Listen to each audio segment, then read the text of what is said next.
August 30th to September 12th. Kip, are there any additions or corrections? There are none.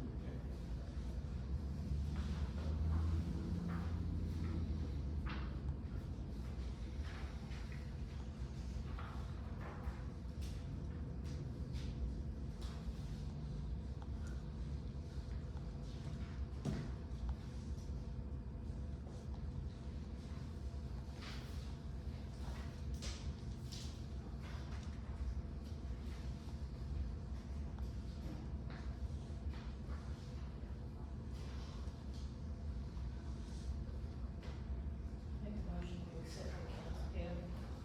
A second. First from Georgia, second from Crystal, all in favor? Aye. And we also have the payroll ledger. Yes, for suspension.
Okay, so we do have a number of special speakers today.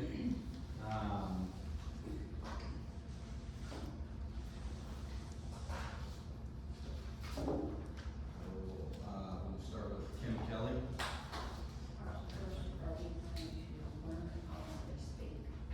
I'm sorry. I'd like to make a motion. Okay. How long we're gonna speak. Like in the past, we've made 2-minute motions, so I'd like to make a motion for a 2-minute motion. I would, I'll do that motion, but could we maybe give them a little bit more time? I agree, we should gravel. Okay. This is not a public hearing or. It's It not- has to be. It's Here not a it public speaks. hearing, but it is, you know, for the sake of the rest of the meeting, I would like to have them be heard, but, could we amend the amount of time that we give them? How about To what? to what? Right. What amount of time would be agreed? What do you think? I know the planning commission's given them 3 minutes, we've done 2, and that did not go so well. Why don't we declare the motion dead for lack of a second? Okay. Let's start over, okay, then you can have a discussion before we make the motion as to what you believe the appropriate amount of time. Crystal, what do you think it should be? So we're gonna first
to notice to you last week, but I didn't get to finish. So thank you, first of all, for allowing me to speak again and simply allowing me to finish. I should start by saying my family home is the little tiny square in the far northeast corner of the proposed development. Right up there. Thank you. I'll begin again. On April 7th, 1896, Ingalls was incorporated into a town. Grand optimism was seen throughout the entire community as the natural gas resource was harnessed during its boom.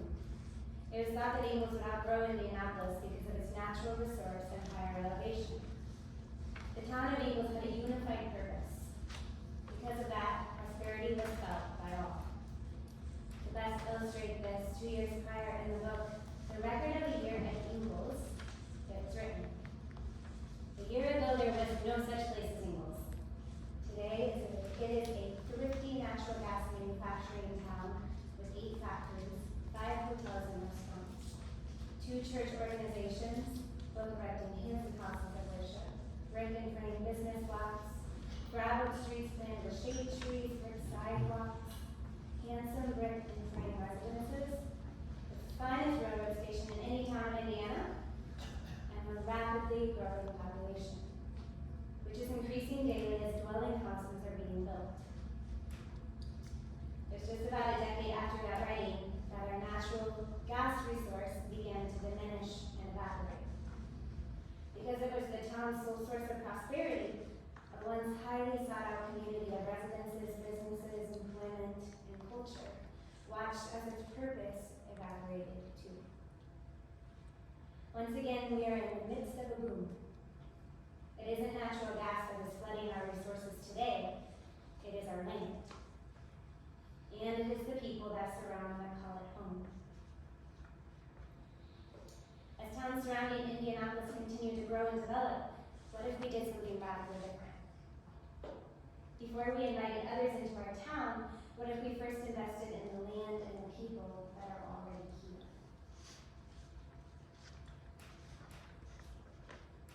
Through conversation, I've heard that our councils that we've been speaking to don't represent the majority that are in the audience.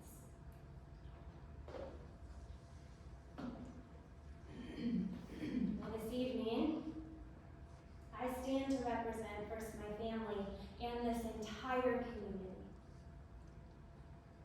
Please let me conclude with this. This is really important, so please listen carefully. After serving in the Indianapolis Public School District for 10 years, the resignation was given just about 3 months ago at the conclusion of this past school year in May. A public statement was given of my next endeavor and a gigantic leap of faith. A cut flower farm. Mustard Seed Farm will specialize in local seasonal cut flowers, with education woven into the farm's every fabric and fiber. The farm includes my family home, the land, the fields in consideration, the community, and most importantly, you. I ask that we dream just a little bit bigger. I mean no disrespect. I don't. I ask that we once again become a community that draws people in. I ask that we become a community that illustrates to all others what can be done with even a mustard seed grain of faith. If you're wondering where that name came from, it absolutely comes from the parable in Matthew. Please let me finish by reading it to you. The parable of the mustard seed. Another parable he put forth to them, saying, "The kingdom of heaven is like a mustard seed, which a man took and he sowed in his field, which indeed is the least of all the seeds. But when it is grown, it is greater than the herbs and becomes a tree, so that the birds of the air come and nest in its branches."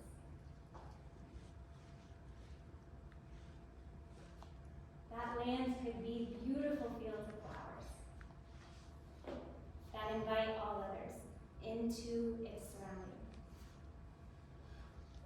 I have one more thing, I promise I'm done. The mission statement of the farm is this. I was once told recently that any great business has a great mission statement. And it's this. Work to create a place that feels like heaven on earth. And in turn invites all others into a life of complete human flourishing. Thank you so much for my time. Know that this is really important. Thank you.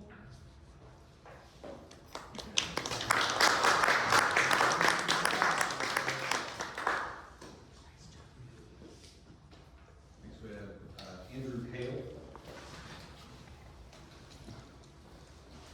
Do you solemnly swear or affirm under the terms of the testimony about the gift to be the truth and whole truth and nothing but the truth? I do. Give us your name and spell your last name. Andrew Hale, Hale. So first off, thank you very much for allowing us to speak tonight. I know this is not protocol per se, and so it shows good faith on your part during this tough time for all of us. So first, you recognize that growth is coming, and we support Ingalls in being a leader in this endeavor. I do want to start by saying that Neil Stevenson stated in his article in the Herald Bulletin dated August 1st, we know there are some residential owners around there that are not in favor of this, so it's going to be about compromise. We want to ensure that we're mitigating concerns with adjacent property owners, end quote. Please ask any of the residents on 1050 if they feel there's been any compromise or that their concerns have been mitigated. I will tell you that the answer is no.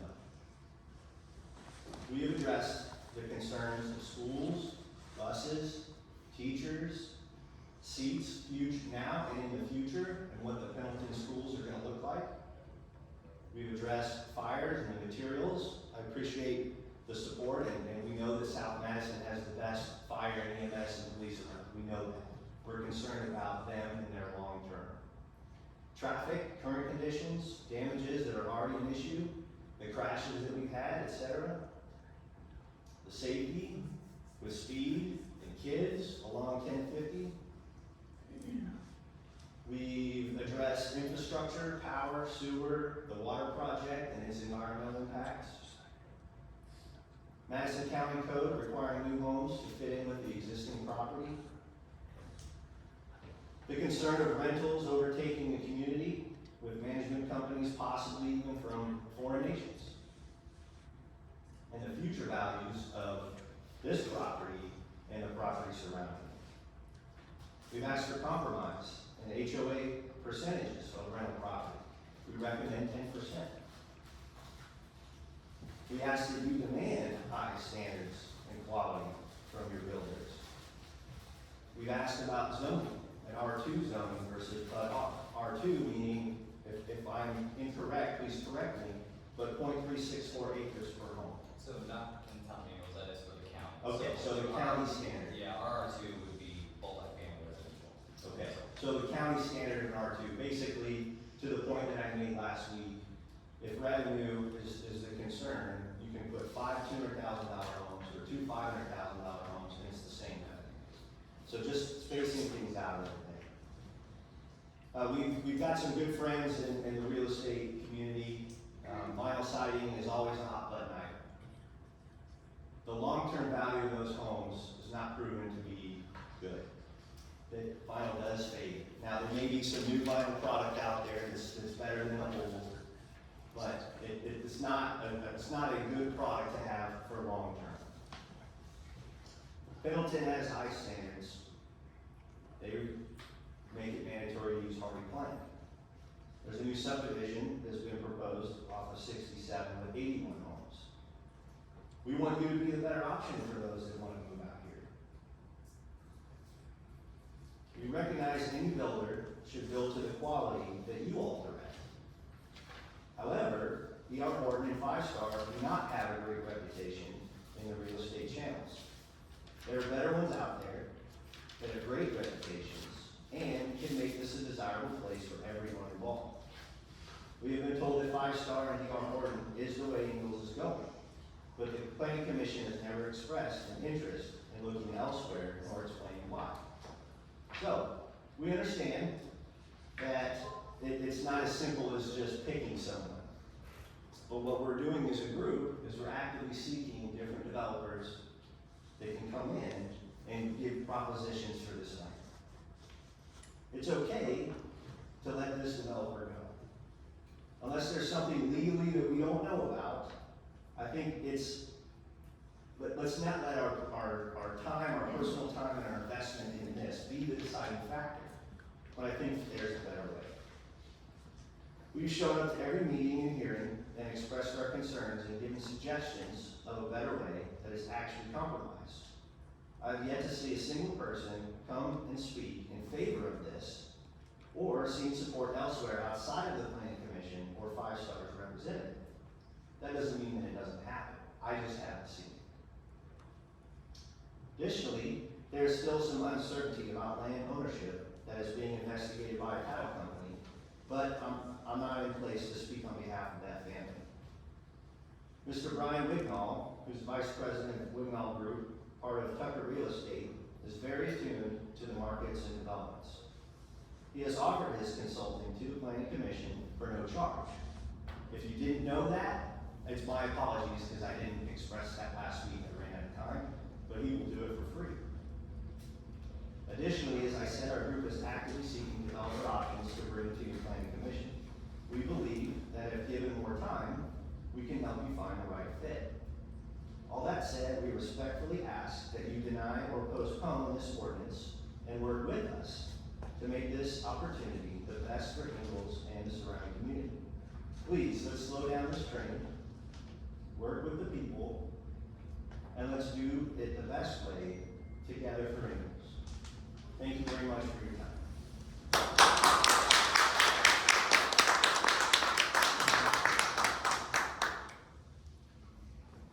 Nicole Kukovic.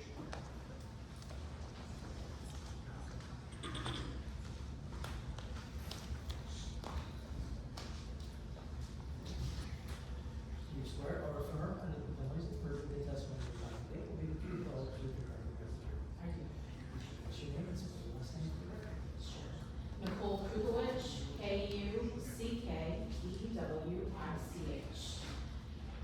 I'm here tonight, just to talk about, I asked the council members, you all individually, what enticed you to purchase your home in Ingalls? We all know that you reside there because you're on the council. What makes you proud of your property? And what makes you proud to be inside your town of Ingalls? More than 18 years ago, Jason and I started looking for our first home to buy. Jason worked in Greenfield. I worked near the pyramids in Indy. So this was a good central location for us to be. We had both house requirements for the number of rooms, the types of rooms. But also had land requirements that we wanted to be on at least 1 acre. We did not want to be in an area like Summer Lake. We did not want to be with a controlled HOA. We looked at our current property more than once. We loved the land, the rural setting, the mature trees, an older neighborhood, not just for the residents there, that had been established in the late 60s, early 70s.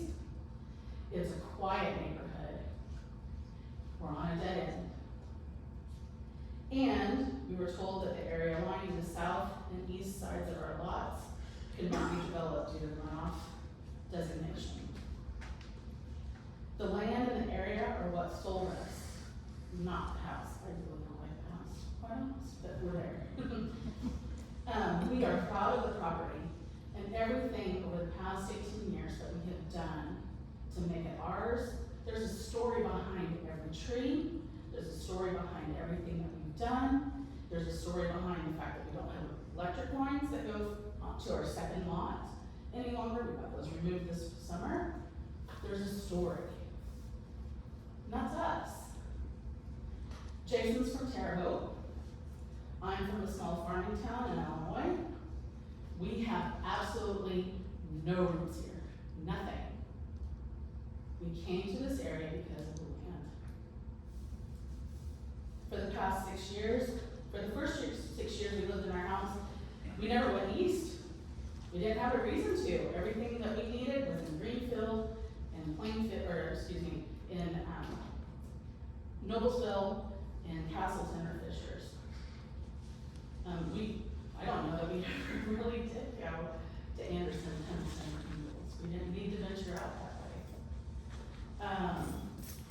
The property, the setting, and the area was the draw for us.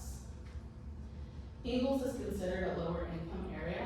I mean, I didn't make that up, which is what it is. The housing market right now is not great. I have a friend that is a realtor who says that only development homes are what's available to those wanting or having to move.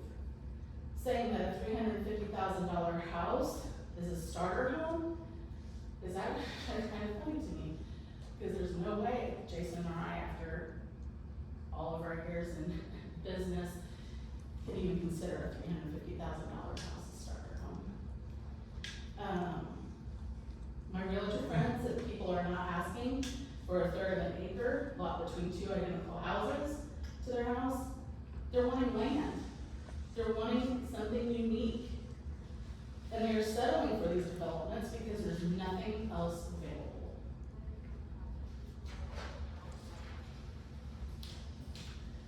My question is, why are we force feeding these developments? Why aren't we keeping the beauty and atmosphere of the existing area? 100% of the people in 1050 or the surrounding area do not want this development. 100% signed the petition. Please consider, if you lived here, you came to my house and heard my stories or heard my neighbor's stories. We have been here because we love where we're at. What would you want to happen with this development if you were in my house? Please put yourself in our shoes just for a minute.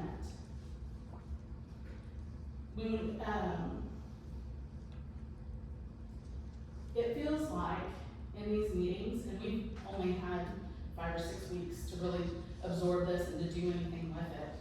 I know that the developer and Neil, according to one of the meetings in the past, have been working on this since the fall. I wasn't privy to that information. It feels like we are the only ones at this point that are offering compromising suggestions. We're asking for half-acre lots, even with the 70 acres.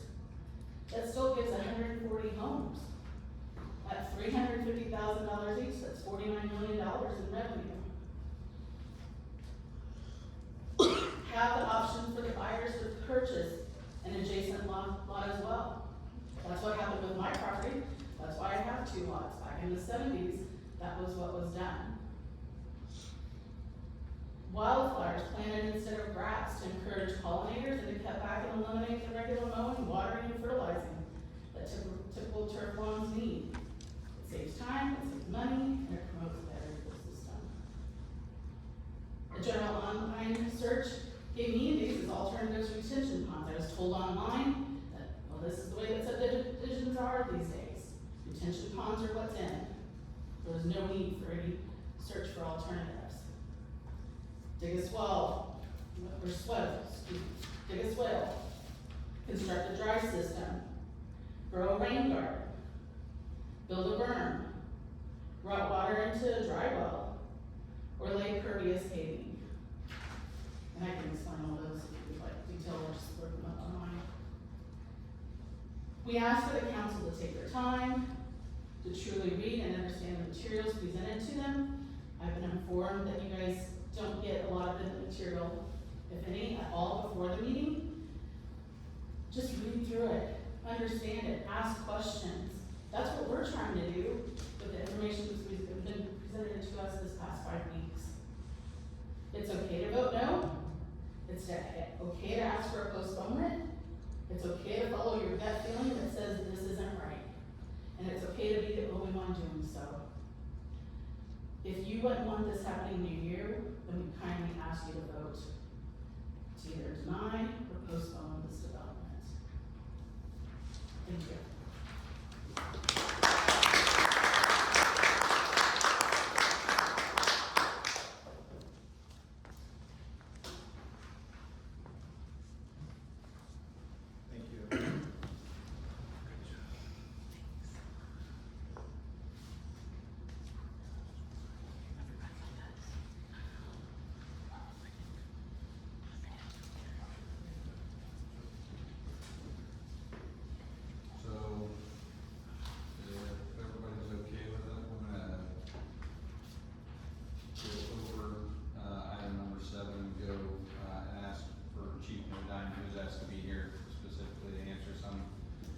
questions regarding, some of this, so we'll double back here in just a second.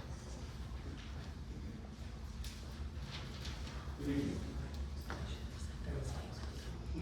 Do you swear or affirm that the films, because you're speaking, oh, okay. You swear or affirm that the claims of virtue of testimony you have given to the chief, the truth, the whole truth, and nothing but the truth. That's all right. Well, good evening, everybody. Like I said, my name is Chris Noda. I'm the chief of South Madison Fire Territory. For the folks in the audience, I was asked to come up and speak today about the fire department, as far as the building and stuff. I get it, it's inevitable, I deal with it, for the other communities that I serve with, as well as to protect. So a little bit of history on things that have went on with the fire department and, to try to explain things so you guys can understand it, because it's lengthy in process. So first of all, back, probably 3 or 4 years ago, I was approached by the Ingalls Town Council President, Ben Scott Lawyer, about, assisting the Ingalls Fire Department in assisting them with issues that they were having versus staffing and whatnot. At that time, I was the assistant chief of the Pendleton Fire Department, which we were 2 completely separate organizations. I said, whatever the chief of the Ingalls Fire Department wants, we'll be more than happy to sit down and discuss things.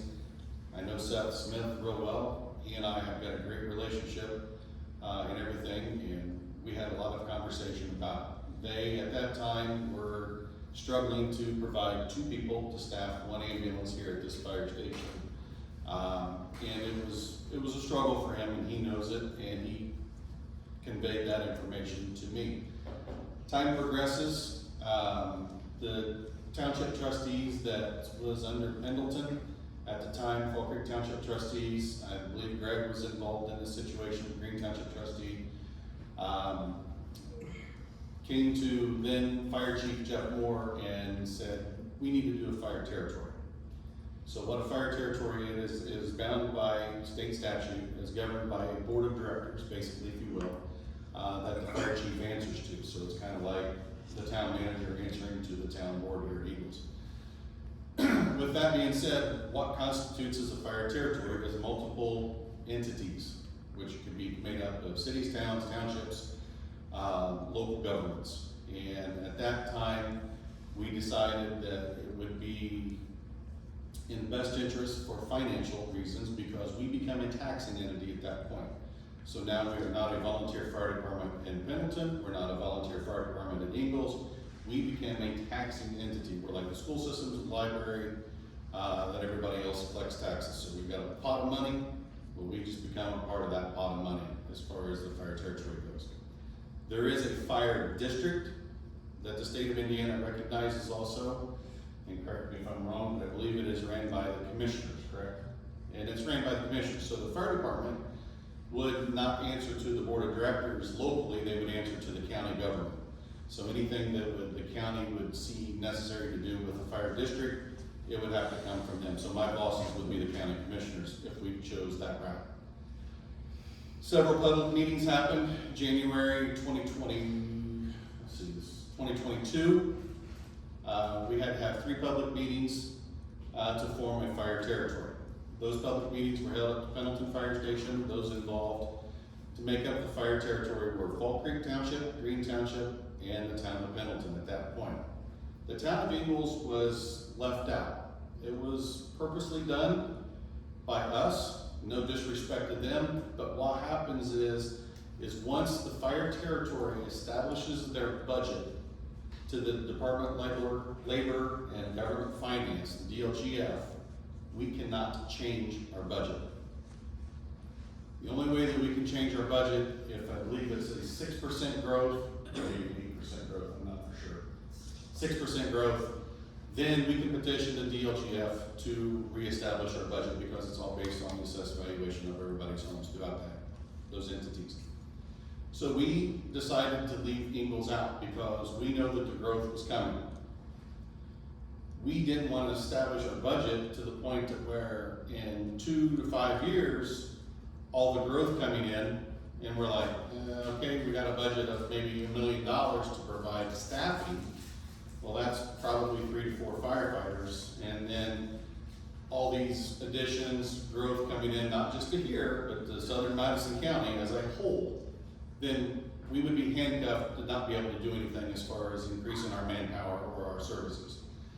So what we did is we established a contract with the town of Ingalls. So the South Madison Fire Protection Territory, which is made up of Fall Creek Township, Green Township, and the town of Pendleton, provides coverage to Ingalls. So everything that's sitting out of that building across the street belongs to the South Madison Fire Territory. These folks up here signed an interlocal agreement that would enter into the fire territory by the year 2026. So what that does is that kind of gives us a little chess match. So we take our pawn and we set it over here in the corner to try to figure out what we need to do with it. What happens is between the 2023, which was established in January of this year, to 2026, 2025, is what the interlocal states, that we could bring Ingalls in at any time during that time. And then that we can see what is going on in the building aspect for the community. Is it being developed like we think it's going to be? Has it slowed way down? So we don't want to, we kind of want to be proactive instead of reactive, but we want to be right in the middle of being neutral into things. So with that being said, they are under a contract that we provide services. So the building that sits across the street, there is an engine, there is an ambulance, and there is a tanker there. There are 3 firefighters that is in that building 24/7, 365, one of which being a paramedic. So right now, I can tell you they're on a burn run going down to Peyton Manning with a small child. So right now we have another run that's going on in our area because the other ambulance is busy, but we're pulling mutual aid from another department to come in and help us. That's what happens. So it doesn't matter whether it's the city of Indianapolis, the city of New York, the big cities all across the United States rely on other departments to come and help them. Same way we do here in small town Madison County.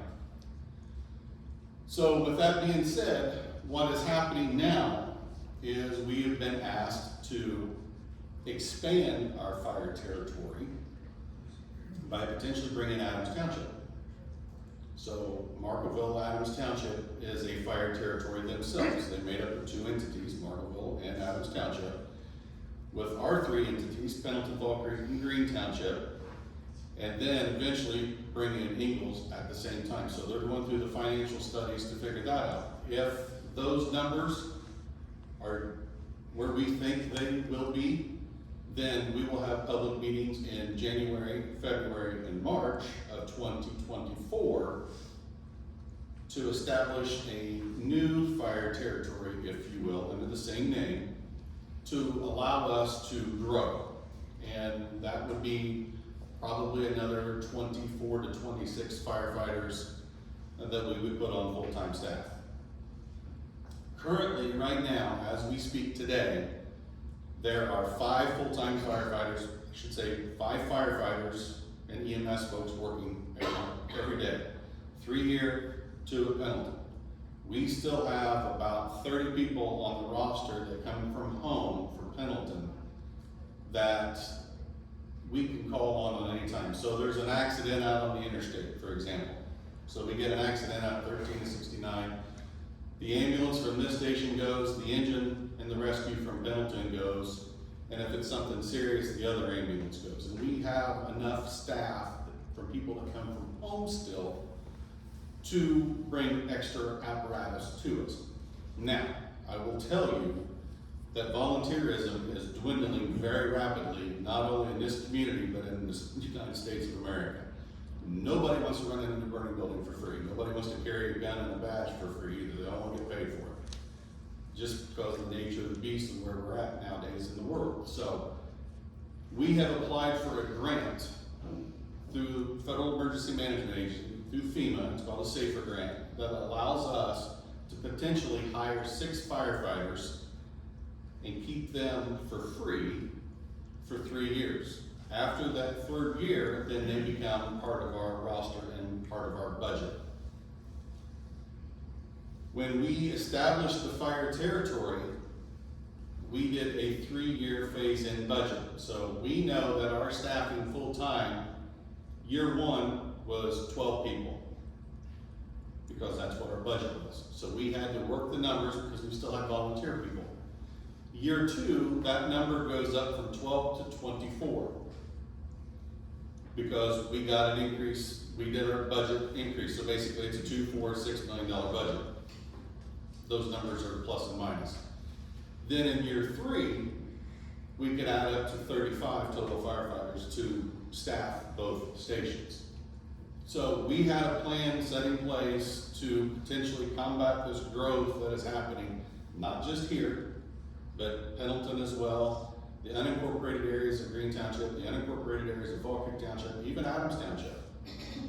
We see it because the city of Anderson is growing so rapidly to the southern part. If everybody saw the little blurb that was sent out in the paper, or maybe on social media, of all the potential stuff that's coming into the southwest corridor by Nestle, I mean, they're gonna expand and they're gonna put in another big, that's my first run area as well. Just because it's in the city, doesn't mean that I'm not gonna be going in case there's an accident or a fire, because the city of Anderson themselves are busy.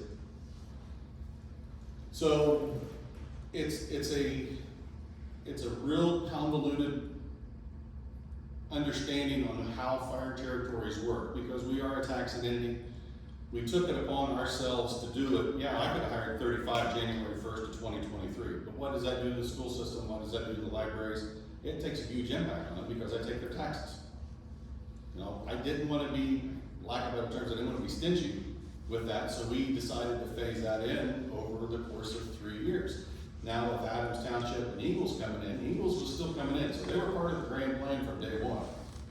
It's just that if we needed to reset our budget from what we initially turned in on day one, then we have that option to be able to raise it or lower it depending on what the growth is for the area.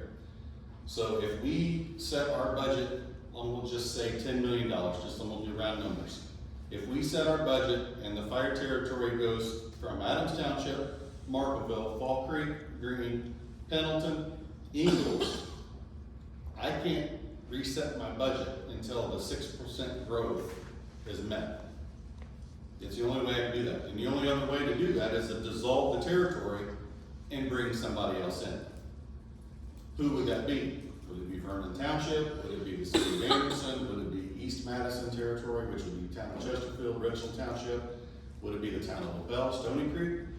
Those are the only two ways that you can raise your budget. So what we did is we took a proactive response to try to figure out, okay, I don't want to drain everybody's tax bucket at first, but I want to be able to provide staff over the course of 3 years to be able to assist in these type of additions that are going in and these buildings are going in. Just like right now, we're trying to figure out how to buy a ladder truck. Not just Ingalls, Pendleton, unincorporated parts are putting big buildings in. Well, Pendleton's had Tractor Supply Company for several years now. I can't get to the roof. I have to go up, I have to call, rely on a ladder truck from Anderson, Noblesville, Fishers. Noblesville, it used to be behind the music center, but now they've moved it downtown Noblesville, so I take that one out of the equation. So my closest ladder truck, if it's not busy, is coming from basically 116th of Brooksville Road in Fishers, which is 19 miles from here. It's a long time if we have to rescue somebody from a 3-5-story building or a large commercial building. So we're working on some different avenues. We beefed up our fleet. We did receive a grant for a new fire engine. However, just like the world is today, a fire engine is 400 days for being built, so it's over 1.5 years from when we signed the dotted line, so we won't see it before next year. Same way with an ambulance. We ordered 2 ambulances. Well, those are 300 days from being built, so it's another year before we even see a new ambulance. So we are staying up with the times. I can tell you that I've been in contact with the town of Ingalls and Neil specifically on some of these additions. There was an addition that pulled out because I made a recommendation to Neil that they put hardy plank on the side of their structures. And how they had it positioned in there was one way in, one way out. Not good for me, as a fire service. We talked, we communicated, and he called me and said, they pulled out of it. Okay, cool, So, I can tell you, I understand what is going on both sides of the fence.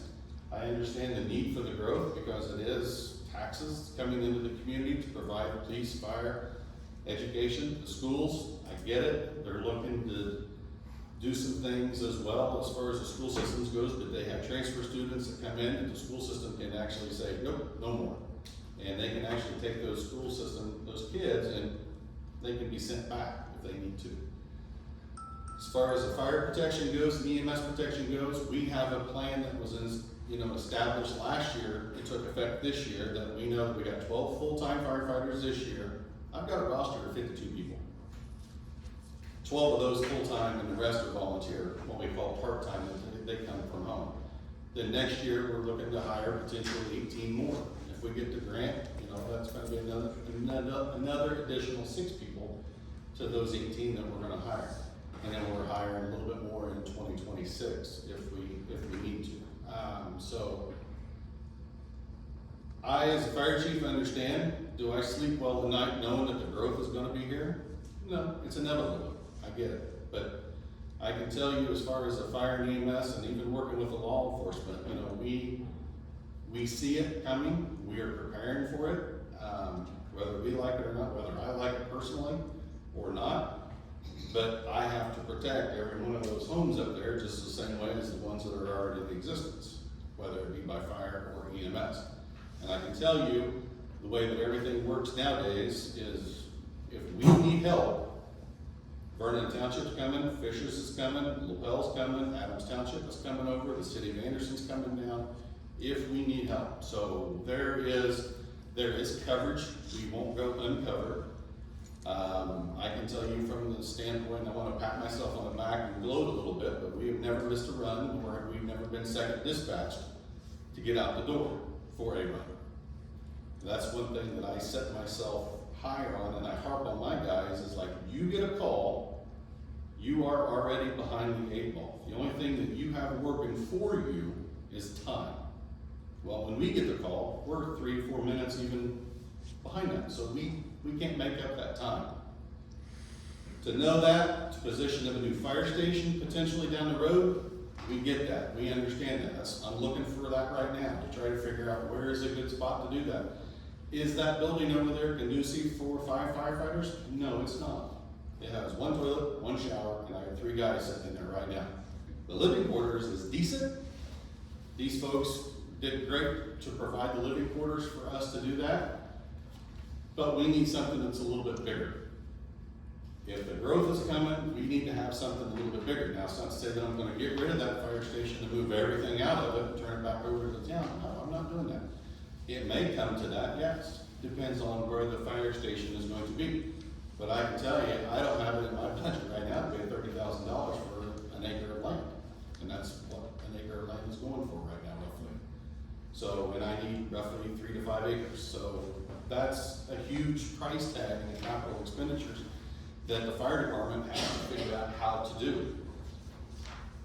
Where is that at? So travel portions. There's a lot of things that weigh into the fire service. Your insurance, your homeowner's insurance. We get audited every 5 to 7 years, and it's by a company called ISO, Verisk, V-E-R-I-S-K.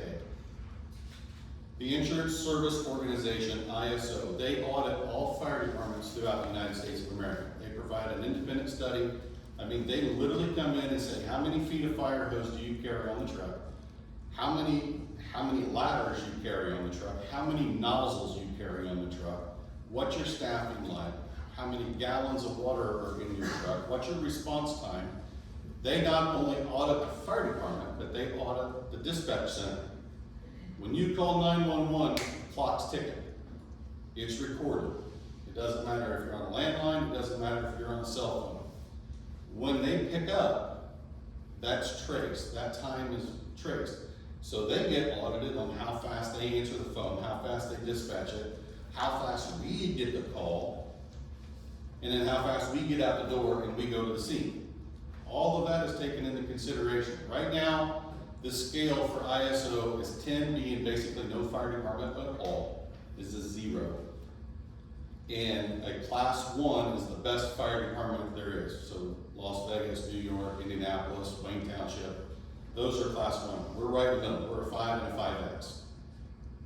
Reason why there's a 5 and a 5X is because we have hydrants in some of our response area, and we have no hydrants in some of our response areas where we have to get waters by tankers. We can include in part of this study ponds. So if there's a retention pond, so these 3 ponds right here, we have a device on our apparatus that we can get water out of those and use those static ponds as a hydrant, if you will. Those are all included in this ISO rating.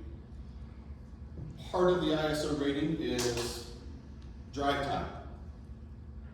The International Association of Firefighters decided that they wanted to do a study and kind of give us a guideline on where to put fire stations. Basically, a 5-mile radius, we're covered. We have a fire station within 5-mile radius of anywhere. That's including Vernon Township Station, this firehouse here, the Pendleton one, Lapel, everywhere else. So I took it a step further and I put 5 miles drive time. I'm covered here, I'm covered by Vernon Township, I'm covered by Pendleton. Where I'm not covered is out 13 and 69 because it's too far south from Lapel, it's too far north from this station, and it's too far west from Pendleton, and it's too far east from the Noblesville station or the Fisher station, which is behind the music center and behind the CIO right off of 800 South. So that area was outside of our 5-mile drive radius that we did. So that's kind of where I'm looking to put a new fire station. If finances work out, bonds work out, to try to figure out where to go and to build one, because it's quick access to the interstate. There's a lot of commercial stuff going up there. No, that is a hotbed. Right now it's a knockout, drag out fight to see who can get that interchange between the town of Ingalls, Lapel, and Pendleton, you know, and everybody has a stake up there. So what goes in up there, I have to be proactive and kind of have a crystal ball and say, all right, that's where the fire station needs to go. If it's there, great. If the building happens, I'm prepared. If the fire station's there, great, and the building doesn't happen, guess what? It's still great because it protects the people that are already there. So that's kind of the long and short of everything that the fire department has. I know there was a lot of conversation back. I was contacted by Teresa to be here today to answer any potential questions that you folks may have on the fire department and how we operate. You can always email me. You can always swing by the fire station, one of the two, and they can always call me to answer the questions if you don't have them here. I can tell you right now, I'm going to be very transparent with everybody. The people that are in this room that know me, I don't hold anything back. I just know that the growth is coming, not just from here. It's coming from everywhere. And you know, we as the fire service have to be proactive to try to figure things out. That's why we're doing what we're doing in the fire service to be able to put the people there. Now, I can have all the fire trucks in the world, but if I don't have anybody to get those fire trucks out, it's not going to do anybody any good. So that's kind of where we're at as far as the fire service goes. Questions? Infrastructure. Yes. Would you like to see hydrants put in anywhere there is a larger development going in? Hydrants would be required if it's a larger development. So this would require fire hydrants. Are there standards for the fire hydrants? Where Every they need fire to sit? hydrant needs to be 500 feet from one another.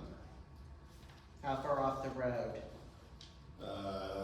Well, a lot of it I mean, depends on if it's are there codes for that? There's really not any codes as far as how far off the road. The only code that we use is that fire hydrant needs to be 500 feet from one another. So if you put a fire hydrant here, it's 500 feet from one, because that's just that's a standard that they use throughout the fire service anywhere else. So the infrastructure, so there would be a requirement for hydrants. They've already talked to me about running the water line from the south side of 67 across to this area to allow for the water hydrants there. Now, we do have tankers, so if there's a hydrant that's not around, if there's a farmhouse way back off the roadway, if there's a house way back off the roadway, we have the means to get, well, I can send you 8,000 gallons of water right now, which that's plenty of water for a house even a big one, so, but yeah, infrastructure is part of that they would be required to build hydrants, and then we would have to have access to them. Like the one addition that we had spoke about, it had one way in and one way out, well, it's not any good. Right. If you get a house that's collapsed, it's on fire, nobody can get out. So that was one of the things, is whether it's a chain across the gravel driveway is another means of emergency egress, but there was a cemetery there, so you can't go through that. So that was part of my thing is I have to be able to get the people out if I need to evacuate somebody. Yes? So I actually had two questions. Yep. This development in particular, would it benefit from an exit in the south? I'm going to say no, because and I'm not an engineer, I'm just by looking at my life safety. I travel 67 quite a bit the way that it is, and I know getting out onto 67 from some of these additions. I meant from fire aspect, second entrance from. Oh, I mean, not really, because you got the railroad track to deal with. And I can tell you, dealing with CSX, it's nearly impossible to do anything. I know we closed the one at Madison Avenue in Pendleton, and they had a hard time wanting to close it, and we just made it for emergency only, because I know if you close one by CSX's standards, you're not gonna get another one opened up, and unless you know somebody real big in CSX, because it's just the way that it is. So to try to put some sort of exit onto the south side across the tracks, I completely no. 750 is, to my opinion, bad enough because it sits right there. That's just how 67 runs, and the tracks parallel each other. So, second question is fire territory allowed to impose impact fees, or do you already do so? We are a taxing entity. We cannot impose impact fees. The only people that can impose impact fees are the local governments. So they can impose an impact fee for the fire territory. So just like, and I'll use the big elephant in the room, Buck Creek Township down at Mount Comfort. That, all of that development there is in a TIF district. And it's my understanding, correct me if I'm wrong, Counselor, that a TIF district, you can't apply that money to personnel. It's gotta be capital equipment. So Buck Creek got all kinds of fire trucks, but they're operating that whole area with 6 to 8 people on shift. And that's not enough. So there's impact fees that can be imposed. There are two impact fees allowed by statute. One is for parks and one is for roads. Now, the public safety one, we can negotiate with individual companies. We have, but that's not an impact. That's not an fee. impact. Okay. It's by statute. Yeah, there you go. Yes. You said something about recommending Hardy Board, why did you? It looks better. Both hardy plank and vinyl siding are a Class A fire rated. They both don't burn. The difference is hardy plank doesn't melt as fast as what vinyl siding melts. Vinyl siding is made up of PVC, so it just melts. What it does is it melts fast because it's got a fire rating flammable range of about 150 degrees. So what it does is it melts faster, but then everything else on the underside of it is what catches on fire. Hardy plank, it doesn't melt as fast because it's made up of cement board and some other materials. So it's got a longer duration, which allows us time as well as you guys. If you have a lightning strike or something like that, it allows you more time to get out of the house. I think it's just a little bit more safer. In the grand scheme of things, is it more expensive? Absolutely. Anything in the world is expensive now. And I just think it, not only my personal experience, this is me talking as a citizen, I like it because it looks better than vinyl siding. Chief, I'd like to clarify an instance when you did recommend the hardy plank. Yeah. It was, the side yard setbacks were really narrow, they were 10 feet, I believe, and it was gonna be a 3-story building. Correct. So that's why the hardy plank was required on that particular product. So, you know, wider setbacks and. Yeah, and I don't know what the setbacks is. I mean, I just know that there's an addition going in. I've not seen any preliminary drawings or anything of how, this is the first time I saw this picture. So what the setbacks are, the aggregates between houses, if it's single story, 2-story, 3-story homes, I don't know. And that's just me taking it, so. But Hardy Board is safer. You didn't say it was safe. I didn't say it was safer, I personally like it because it buys me a little bit more time from the fire standpoint. Vinyl siding is safe, it just melts a lot faster. You know, if we can get there a lot quicker and put the fire out, then it's, And they it's just, both fire rated. they're both, they're And both, equally rated. yeah, they're both equally rated as a class 1 or class A. It goes A through F, and so they're both, they don't burn, they melt. One comment, Yes, I was listening to your budgeting, we bear with you, love the fire department. thank you. But I will tell you, this is not inevitable. All they have to do is say no, and your problems slow down way a lot. So keep that in mind. We don't need that. We don't need problems. We just need money. Any other questions that I can help kind of navigate because I know there was a little bit of confusion, and stuff, and I appreciate you folks asking me. Do you folks have any questions for me as far as anything else goes? Questions for Chief Ned? Awesome. Thank you. Thank you.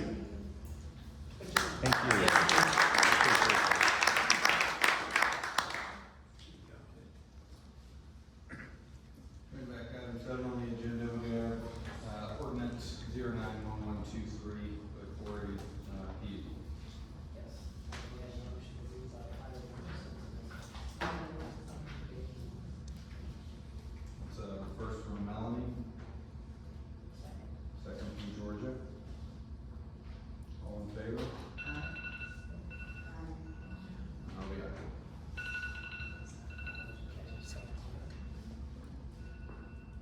Okay, so this is Town of Ingalls, ordinance 091123 on first reading. An ordinance to amend the zoning map of the Unified Development Ordinance of the Town of Ingalls, Madison County, Indiana. Okay.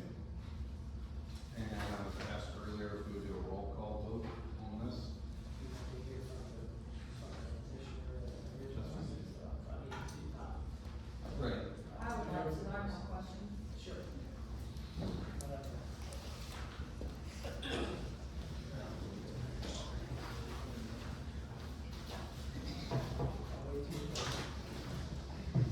You swear or affirm that the words of the testimony about to give be the truth, the whole truth, and nothing but the truth?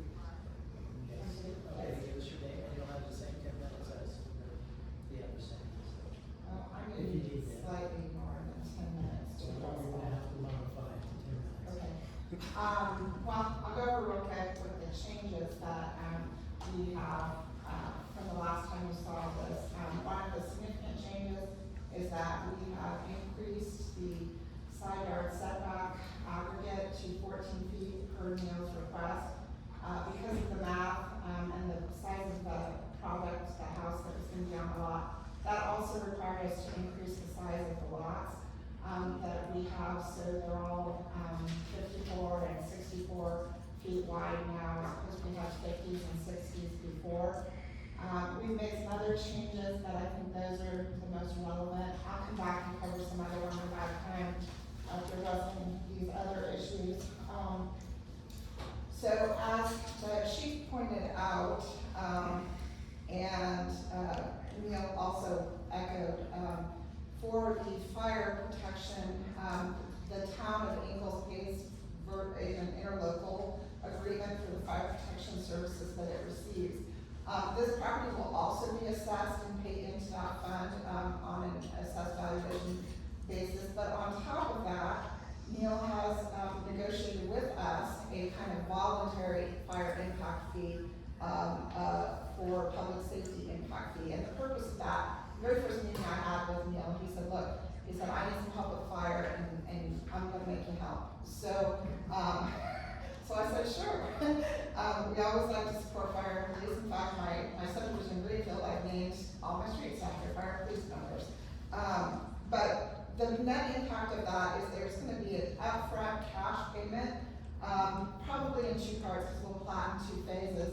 I'm not sure how we structured it, whether it was a plat or whatever, but it's gonna be a total of about $110,000 that just goes immediately cash, for you all to invest in whatever public safety need you think is desirable, and that includes helping them out with their ladder truck fire station, but that money will be available for you to do that. The other issue, this, as they noted, this subdivision will absolutely have, fire hydrants. We don't do subdivisions without them. The ponds won't be necessary to draw from them, but I guess they'll still be there. One of the things I wanted to talk about is the fire protection benefit that this is gonna bring to the whole neighborhood as well.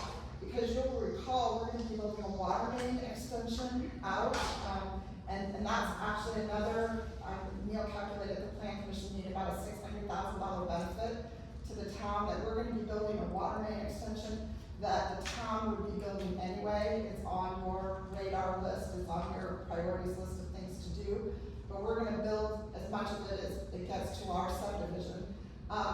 The route that water main takes will have hydrant spacing along that route for that water main. So that everybody in between is now going to have access to a public water fire hydrant, which will have the advantage of reducing fire insurance rates for the people that are now close to a fire hydrant or they weren't close to a fire hydrant before, as well as increasing public safety. I submitted materials to the Planning Commission, and the Planning Commission, this comes to you with a favorable recommendation to the Planning Commission. The chief is correct. I submitted the product specifications for the vinyl product that DR Horton uses. It is a Class A fire rating, which is essentially the same as hardy plank. And it also, even though we're not required to have 1 hour fire safety fire rating, this product does have a 1 hour fire rating.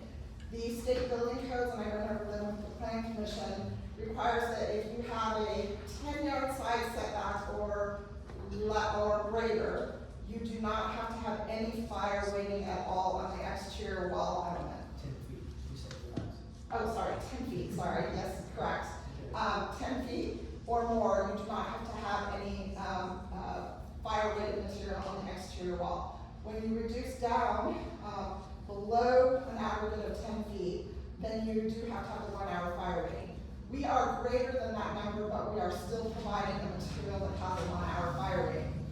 And I think the ignition point for the material that I submitted was over 800. I think it was 830 degrees.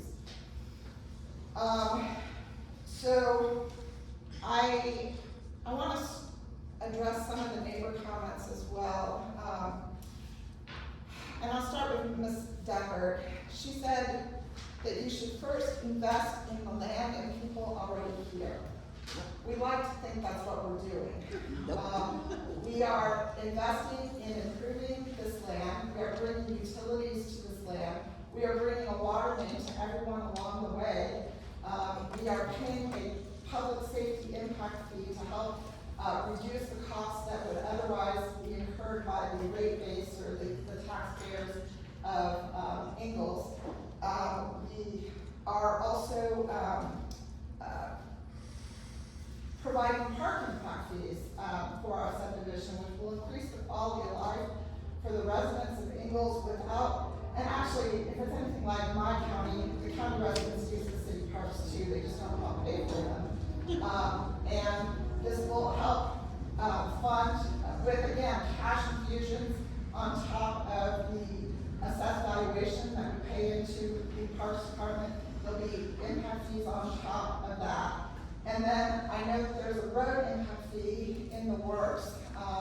So on top of the assessed valuation cut that this property would generate for roads and traffic, there are to the extent that you all impose a road impact fee or one is developed before, and we're probably a year and a half, 2 years away from the houses coming online, that they would pay into that fund too, whatever that impact fee is. So in effect, for parks and roads, the residents and the developer and the builders of this neighborhood will pay more on a pro rata percentage than even the existing town residents will pay. But at the same time, we will help keep the cost lower for the existing town residents. We have, I'd kind of like to address some of Mr. Hale's comments. We have worked with your staff diligently. I think we've addressed every single comment they've thrown at us. We've provided landscaping buffers, along the, 1050 south.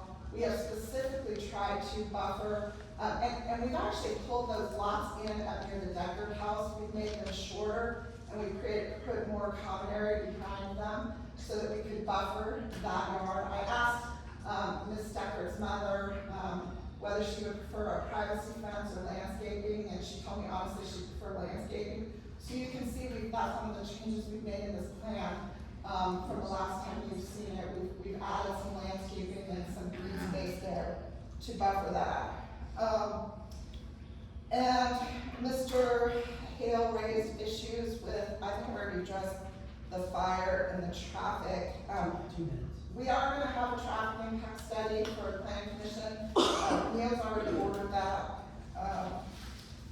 Let's see what else. I guess I should address the Hardy Plank issue. I think it's all a matter of personal preference, honestly. I can't, vinyl is not what it was 10 years ago, the CP Morgan, and that's not what we're putting out. We've got a specification standard we provided you, a 0.44 millimeters. It's got color ratings, which were also in the materials that I gave the planning commission that included the fire ratings. It's color fast. It's more color fast than Hardy Plank. Hardy Plank has to be painted every 5 years. The last time I painted my house, it cost me $15,000 to paint my house. And to me, if that's an expense that's easy to defer, and in my personal preference, there's nothing worse than a material that requires maintenance that isn't properly maintained. So the vinyl material will look better, it's more color fast, it has essentially the same fire classification, and we've got the side yard setbacks anyway that will provide for that. But it houses, I heard Ms. Kikulich complain about the cost of the house not being readily affordable for a first-time homebuyer at $350,000. I mean, we agree the prices are kind of crazy right now. But we're doing the best we can, wherever we can, to make housing affordable for people to actually live in them. And the vinyl is a good weather type product. It doesn't have as much water infiltration as other materials. It doesn't crack as easy as Hardy Plank does. You run your lawnmower up against the Hardy Plank and you can crack it and break it. So, okay. I'm happy to address any comments to the extent I haven't addressed them already. Yes, I do have questions about the concept plan here. A few, so we can hit them all. First, what were the reasons for adding the retention ponds from the first? We distributed them out, so I didn't add them. The way retention ponds are calculated is there's gonna be so much area that we have to take up in our subdivision with the retention pond. So I don't think there's been a net gross increase. We've just kind of dispersed it out for a couple reasons. One, it helps buffer the neighborhoods. We also get some additional lot premiums, which means higher assessed valuation for you on the homestead or the builder's bill. We charge the same whether, it's a lot at the entrance or a lot on the pond, but the builders can charge higher prices, premiums for those lots that are more attractive. And I know Ms. Kikulich actually referenced that, we don't need ponds, we can dig a swale, we can dig a berm, and we can use dry lakes. We're using a combination of all those, we're gonna have swales, we're gonna have berms. I don't think you would probably like dry lakes, most communities don't, and we actually need the wet detention. Wet detention looks better, it doesn't require as much maintenance, per se. The dry detention, if it doesn't get mowed properly, and sometimes you can't mow it because it's wet, when it's fulfilling a detention pond, you get cattails growing in there, and I don't know, we think wet detention will look better, so. Another thing with the plan that was set up now, is there a reason why the lot sizes can't be interrelated? me, because right now, when I look at it, it looks segregated. You're coming in, one side is the smaller lots, one side is the larger lots, and you can look at it my way, you can look at it, it's just, it is what it is, somebody can afford it on this side and somebody can't. But when I look at that, I see segregation. It's not gonna be segregated, I mean, it looks a lot more segregated right now because I colored them in 2 different colors.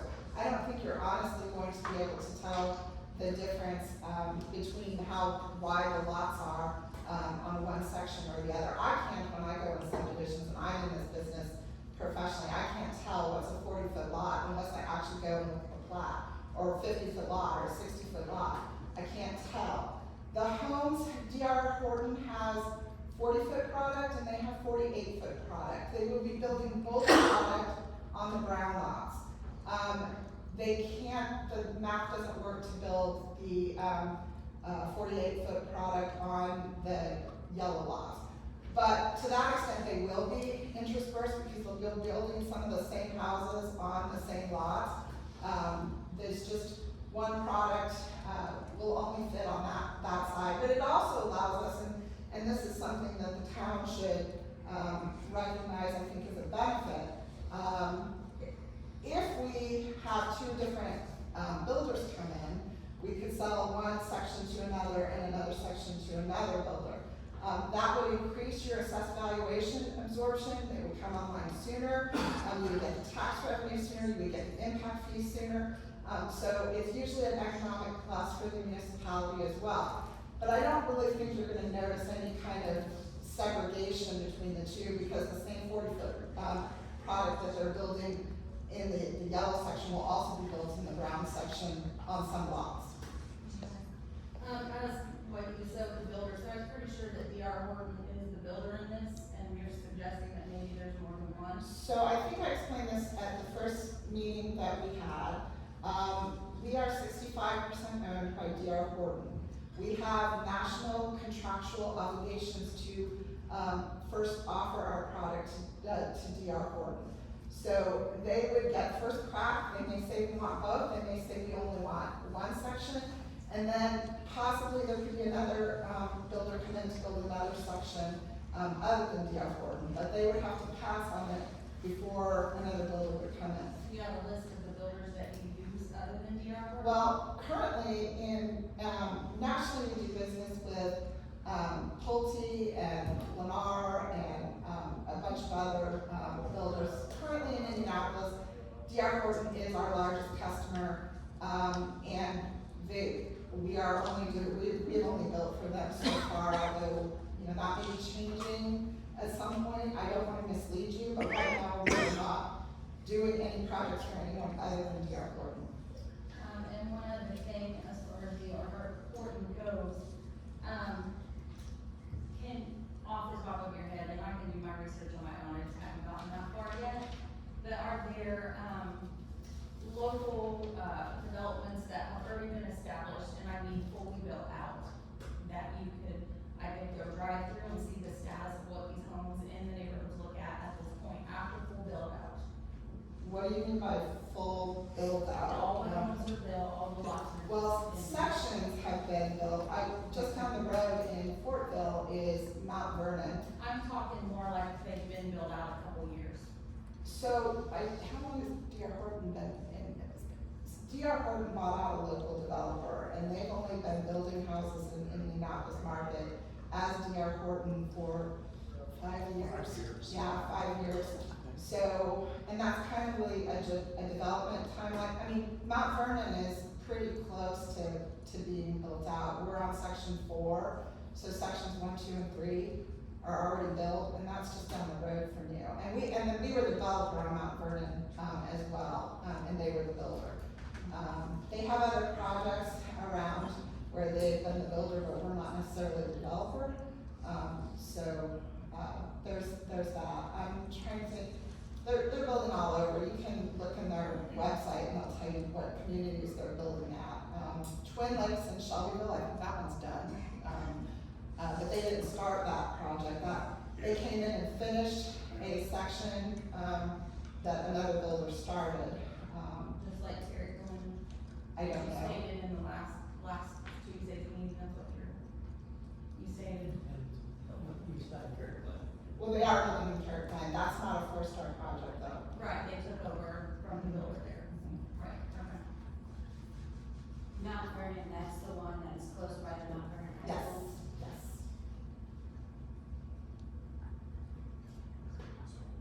Okay, the only other question I have is actually about the road impact study, so Neil, you ordered that, and when do you expect to see that? So we typically order prior to the preliminary plat, so we're still on that timeline, so we'll get that road impact study back before we take a look at the preliminary plat, because that's when we'll further negotiate the improvements on the project itself that are required for that, impact study. Okay, one more thing, you also have a county study going for the roads, and that's separate from. Yes, that's separate, so that's a road impact fee, we're Is working with that the out county, in this and area we as include well? this road, yes, because it's all county, it's essentially, we work with the county to identify a map that we're partnering with them on, and it's all in county and out county area, the South Madison County region will be part of that study, so. And do you have any ETA on these? The county's, no, it's with the county, it's been a little slow getting the committee started, so it's kind of, I know we were making great progress, because we had it in line with our park impact fee. When the county came online, they had to establish a committee, kind of set up some of those types of things, so, I believe the study's ongoing now, they should have counts back here in the near future, I think the county's having the first committee meeting here in the next month or so, so. We will be getting those meetings. Possibly this fall. Yeah, this fall, probably early next year, we actually have a completed study, so that would start a 6-month timeframe from when we pass the ordinance, and we can actually start collecting those impacts. Okay, that's all the questions. Okay. Any other questions? Okay. Thank you. So, again, I read the ordinance by title only, and there's a motion regarding the first reading. Okay. Ask for a motion. First from Georgia, Second. second from Melanie. And as I said earlier, I was asked to do a roll call vote on this, so, Crystal, Nay. Teresa, Nay. Melanie, Yay. and I will be yea. Okay. So, given the roll call vote, there's no reason really to ask for a suspension of the rules, because that's what we're covering now, so this will be carried over to your next meeting, for, passage of that, or consideration. Consideration of passage. Okay.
stall for police vehicles, $1,090.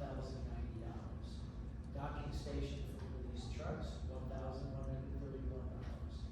Riser kit auxiliary door for police vehicles, $6,455.24. Window tinting for police vehicles, $490. Vehicle docks for police SUVs, $2,654.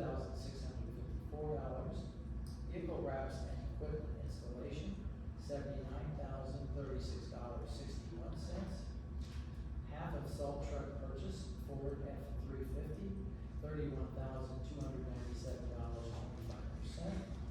New bed for Ford F-350, $19,385.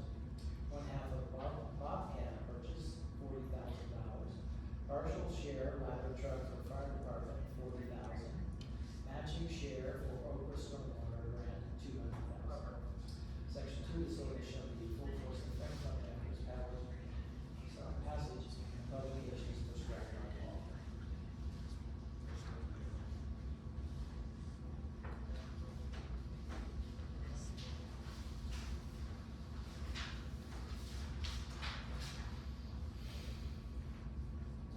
Greg, the only thing that I see is we've renamed it to 091123A, and then 1, 2, 3, 4, 5, 6, 7, 8. The 8th paragraph down says on September 25th. Should that be amended to say September 11th, 2023?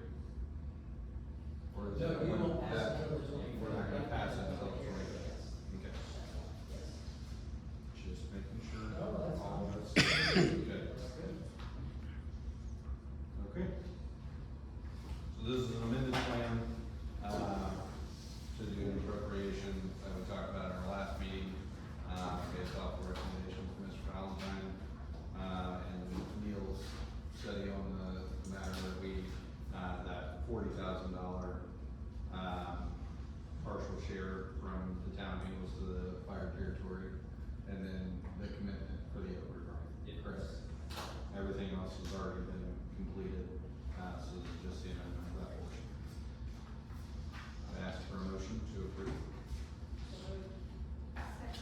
First from Georgia, second from Melanie, all in favor? Yeah.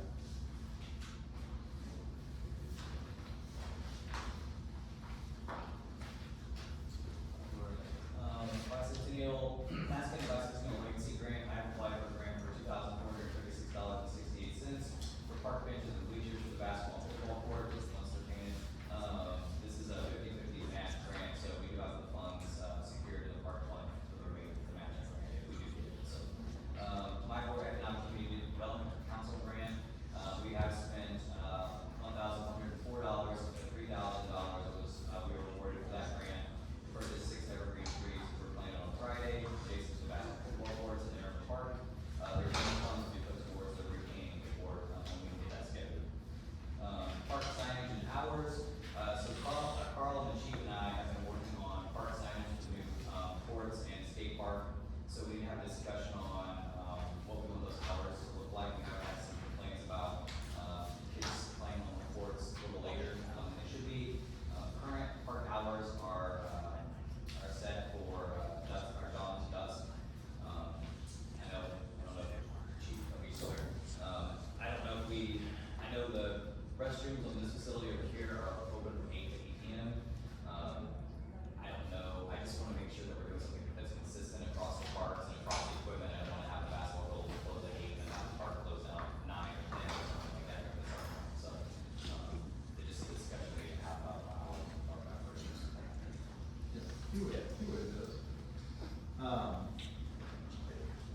Chief, did you have a suggestion on that from your officer standpoint?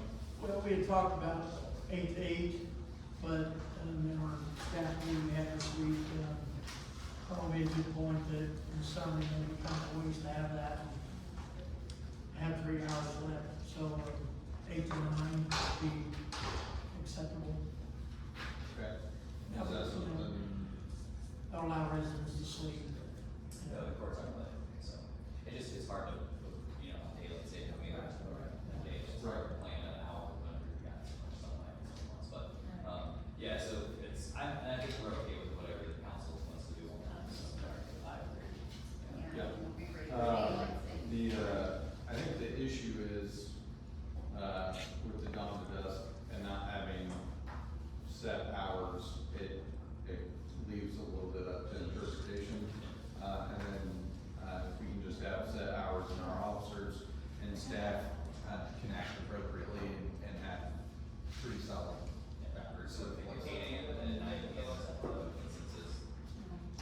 anybody have any other concerns, or does anybody have any other suggestion on that? Chief has suggested 8 AM to 9 PM, on the park, and we can reprogram the lots and all of that to match accordingly. Yeah, motions. Right. Then I would ask for a motion to amend that so that the park hours can be stated clearly. So I don't have these in my packet, so I need to look at them.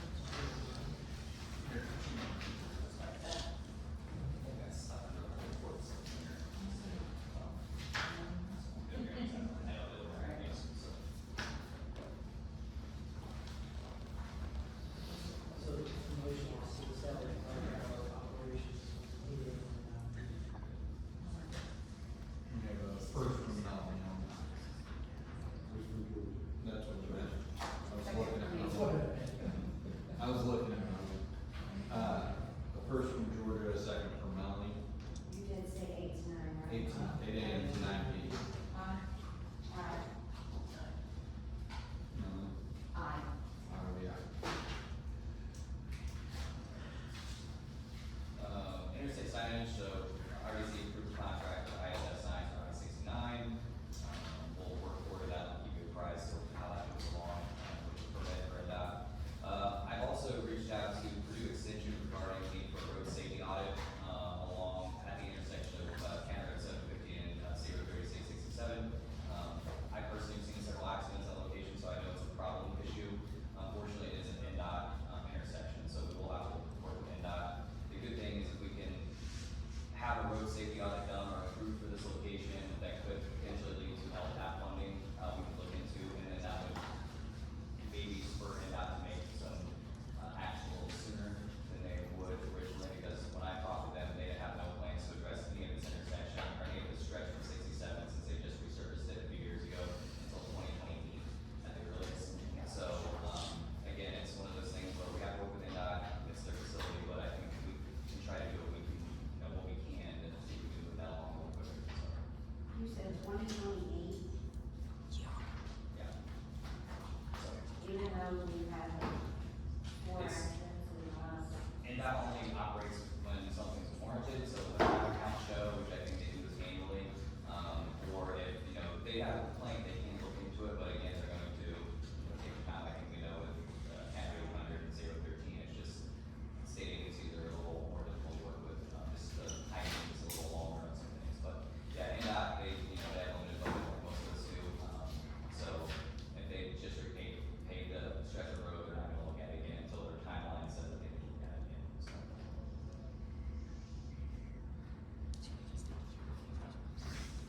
That's all I have. Your favorite one, Ben? I've been looking for your report. Did you find it? Found it. Greg, do you have any